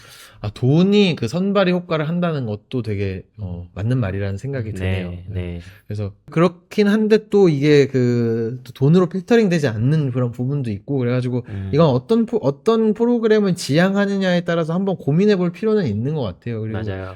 저는 그 네트워크에서 사람들이 얻게 되는 그 가치가 분명히 있는 것 같아가지고, 그 네트워크를 어떻게 만들어주고 이 커뮤니티에서 어떻게 가치를 줄까, 이게 단순히 사람을 모으는 것만으로는 해결되지 않는다라는 거를 저 맞습니다. 개인적으로 느꼈어가지고, 맞습니다. 요거는 한번 그 좋은 코호트를 구성하려고 하는 분들이 사람들 사이에, 그러니까 참여자들 사이에서의 가치를 어떻게 만들까는 모임 단계에서의 선발일 수도 있고, 아니면 운영하는 입장에서 뭐 넛지를 주는 거일 수도 있고, 한번 생각해 볼 만하다고 생각이 들고요. 제가 요즘 또 참여하고 있는 AC2라고 하는 코호트 강의가 있는데, GPT 관련된 거에 강의를 듣는데, 강의가 4번 하는데 250만 원이거든요. 그래서 참여한 지 굉장히 주저해서 참여를 했는데, 개인적으로 어쨌든 만족하고 있는데, 거기서는 그 돈으로 일단 필터링 한 거겠죠? 그래서 네. 제가 어떤 시험을 보고 들어간 건 아닌데, 그래서 GPT를 뭔가 고민하는 사람들끼리 모여가지고 했는데, 거기서는 이 사람들 간의 네트워크를 하기 위해서 조를 나눠주는데 각 조별로 이미 그 프로그램, 그 코호트를 수강했던 그 코호트에 대해서 잘 아는 알럼나이 분들을 다 배치를 해놓고 조를 3명만 딱 주더라고요. 그분이 조장이에요? 네. 그러니까 아. 조장이다라고 하진 않는데 네. 자연스럽게 유도가 되더라고요. 어. 그리고 그분이 어쨌든 이 프로그램의 어떤 분위기나 문화 같은 걸 알려주고 리드를 해주고 그리고 과제가 다 그룹 과제로 또 나가게 되어 있어가지고 네, 네. 그런 관점에서 이 커뮤니티에서 가치를 만들려고 하더라고요. 그래서 저도 운영하는 사람 입장에서 되게 좀 배울만하다 하는 생각이 들었습니다. 네. 이거 저는 그러니까 돈으로 당연히 필터링이 되는 거기도 하고 저는 그 지원서를 작성하는 것 자체가 일단은 일종의 시간을 투자하는 거잖아요. 그냥 그걸로도 어느 정도는 걸른다고 생각이 좀 들어요. 맞습니다. 그래서 이것까지 안 쓰면 사실 별로 참여 의지가 없다고 판단이 되는 거고 그런 분들이 왔을 때 저희가 로고가 전혀 안 들어가면 상관없지만 이런 네트워크라는 게 좀 중요한 요소라고 한다면 굉장히 안 좋기 때문에 저는 한 5% 정도의 매우 안 좋은 약간 블랙리스트를 가리는 용으로 애플리케이션 그 지원서를 받는 거는 무조건 해야 된다고 생각을 하고요. 다른 데서 어디 들었는데 미국에서도 거의 이런 데는 거의 다가 받거든요, 지원서를. 근데 지원서 통해서 걸러진 사람은 사실은 거의 없어요. 하지만 그럼에도 받아야 된다. 왜냐하면 이걸 자기가 투자했다는 그 느낌을 줘야 되기 때문에 이렇게 말하는 걸 봤어요. 네, 확실히 근데 그 지원서를 받기 위해선 프로그램 자체의 퀄리티가 굉장히 좋아야 되는 부분도 또 따로 수반되는 것 같습니다. 맞아요. 자기 평판이죠. 예. 맞습니다. 하이아프 클럽 자체가 어떤 평판 위주의 서비스인 건 맞았잖아요. 창업자 가영님께서 일단 평판이 굉장히 좋으셨고 스스로 셀프 브랜딩이 너무너무 잘 되셨던 부분인 것 같아요. 제가 알기로는 하이아프 클럽은 50만 원으로 시작을 했거든요. 근데 정말 첫 가격으로 50만 원 설정했다는 게 굉장히 그렇죠. 도전적이죠. 그렇죠. 그게 거기에 좀 백그라운드에 수반되는 것이 그분의 어떤 평판 그것이 있었던 것 같고 랜딩 페이지를 딱 봤을 때 어떻게 보면 여기서 얻어갈 수 있는 가치는 지금까지 당신이 경험한 것보다 훨씬 100배 정도의 가치야라는 것을 정말 과장하다시피 다 얘기를 하기는 하더라고요. 그 여기에 들어오신 분들이 어떤 사람들이고 지금까지는 어떤 강의를 했다 이런 것까지 자세하게 다 보여주고 있었습니다. 그런 부분들이 정말 좀 중요한 것 같아요. 맞아요. 그리고 그게 체계가 있다는 느낌을 확실하게 줄 수가 있는 것 같아요. 그러니까 이렇게 돈 주면 다 받는다. 그렇게 하면 조금 뭔가 이상한 사람 올 게 되게 두렵거든요. 그 트레바리나 아니면 그런 거 저는 트레바리도 좋아하고 다 좋아하는데 늘 두려움이 있습니다. 어떤 특정 모임에 갈 때 내가 근데 20만 원을 주고 트레바리를 가면 클럽장이 없거든요. 근데 클럽장이 없는 것이 왜 리스크냐? 내가 리스펙 할 수 있는 사람이 단 한 명도 보장되지 않는다는 게 그게 아주 큰 리스크. 한 30만 원, 40만 원 내면 적어도 한 명은 내가 아는 사람이, 그러니까 아는 사람이라기보다는 리스펙하는 사람, 그게 보장이 되기 때문에 그 돈을 내고 갈 수 있게 되는 것 같아요. 너무 참고할 만한 주제네요, 진짜. 근데 그 크리에이터 비즈니스는 진짜 어떻게 보면 좀 평판 비즈니스에 가까운 것 같고요. 그러니까 이거를 그 선순환으로 돌리는 게 되게 중요한 것 같아요. 일단 좋은 평판을 내 컨텐츠를 통해서 만들고 강의 프로그램을 운영할 때도 컨텐츠가 좋아야 되는 건 물론 그 구성원들까지 좋게 구성할 수 있는 그 스킴을 잘 짜가지고 실제로 만족이 돼야지 또 그 사람 평판이 유지가 되고 그게 계속 돌아가면서 가격도 올라가고 이렇게 선순환으로 가는 것 같고요. 네. 저는 이제 뭐 이런 커뮤니티 구성이나 아니면 가격이 있어서도 저렴한 가격도 문제지만 너무 과도한 가격 이런 식으로 이 평판을 깎아먹는 요소가 있으면 이 강의 비즈니스가 계속 선순환으로 올라가고 단가가 올라가고 매출이 늘어나는 데에 그 플라이휠이 깨질 수 있다고 좀 생각을 합니다. 그래서 제가 코호트 강의가 이제 높은 가격을 필요 조건이라고 했고 높은 가격을 받는 게 우리도 이제 선발에서의 어떤 긍정적인 영향이 있다고 했는데 또 사실 이 적정한 가격은 얼마일까 또 너무나 많은 비용을 받는 것 너무나 많다는 것도 주관적이지만 이 비용을 많이 받는 것에 대해서도 또 사람들이 또 이견을 제시하기도 하고 또 맞아요. 백안시에서 보기도 하잖아요. 맞아요. 요 가격에 대해서는 또 어떻게 생각하시는지 두 분의 의견도 궁금합니다. 일단 저도 기수제 운영하면서 느낀 것은 일단 가격을 처음엔 낮게 무조건 시작을 했습니다. 시작했을 때부터 너무 높게 설정하면 저는 리스크가 있을 것이다 생각했었어요. 왜냐하면 저 또한 랜딩 페이지를 일단 만들어 놓고 시행해 본 적이 없었던 프로그램이었기 때문에 기본적으로는 가격이 높지 않을 것 같다라는 생각을 했었고 저 사실 뭐 제가 엄청난 평판이 있었던 상황도 아니었었습니다. 근데 당시에는 저는 이제 9만 원에서 10만 원 정도로 책정을 했었고 그 다음부터 수요를 받았어요. 그 대기 수요를 받다 보니까 대기 수요가 예를 들어 100명 혹은 150, 전 지금 3기 같은 경우엔 대기 수요가 250명이 넘습니다. 와, 대단합니다. 아닙니다. 근데 이제 대기를 받습니다. 대기를 받다 보면 2기는 저는 150명 정도의 대기를 받았고, 아, 이건 업셀링을 할 만하다. 나 좀 더 좋은 프로그램과 가격을 높게 받아서 해보자라고 해서 도전을 했고, 다시 이제 15만 원으로 이제 또 가격을 올렸었던 거고요. 근데 거기에 사실 이전에는 강의가 포함이 안 돼 있었고, 이번에는 약간의 강의 구성 같은 거, 특강 이제 여러분들도 초대해가지고 하고 있었는데, 지금 거기서도 지금 계속 측정을 해보고 있는 단계이긴 합니다. 근데 앞으로도 저는 쉽34 30와 같은 느낌으로 계속 초기부터는 낮게 하되 가치를 올려가면서 업셀링을 하는 그런 전략을 취하려고 하고 있어요. 저는 모닝모닝 클럽 자체가 저의 목표로 하는 게 뭐냐면 딱 100명만 같이 하고 싶어요. 그리고 100명한테 1년 동안 같이 갈 수 있는 사람들을 모집하는 게 목표거든요. 크리에이터 사이언스처럼 하고 싶어요. 맞습니다. 네. 제가 다음에 발표할 주제 중에 하나인데요. 네, 네. 근데 그게 너무 좋다고 생각이 들었던 거는, 좋다고 생각이 들었지만 그것과 다르게 좋았던 포인트는 이 사람들이 저한테 1년에 얼마를 쓰게끔 하고 싶은지도 있었고요. 그러려면 가격이 적정 가격이어야 되잖아요. 그래서 저는 10만 원 이하로 1년에 나한테 쓴다. 한 달에. 그러면 1년이면 100만 원인 사람들. 그럼 1년에 나한테 100만 원을 쓰는 사람들 100명을 모집을 하고 싶다. 약간 이런 식으로 구조를 짜다 보니까 가격대를 10만 원 언더로만 설정을 했고요. 제가 10만 원이라 설정한 이유는 저는 인사이터라는 모임, 트레발이라는 모임, 그런 모임들 갈 때 한 달에 한 10만 원에서 20만 원 정도는 저는 한 3년째 계속 쓰고 있거든요. 근데 그 정도 쓰는 것이 저는 아깝지 않은 사람이기 때문에 저와 비슷한 그런 경험을 하신 분들이라면 이 모임에서 그런 것들을 좀 충족하실 수 있을 것 같다. 그래서 정했습니다. 또 첨언도 하고 싶은 부분이 뭐냐면, 이제 이런 저희가 같은 기수제 프로그램 같은 것을 하게 되면 어떻게 보면 초기에는 좀 낮을 수가 있는데, 인스타그램 같은 걸 보시면 아실지 모르겠지만 여러 크리에이터들이 있는데 그분들은 정말 소수제로 선발해서 뽑으시는 분들도 있어요.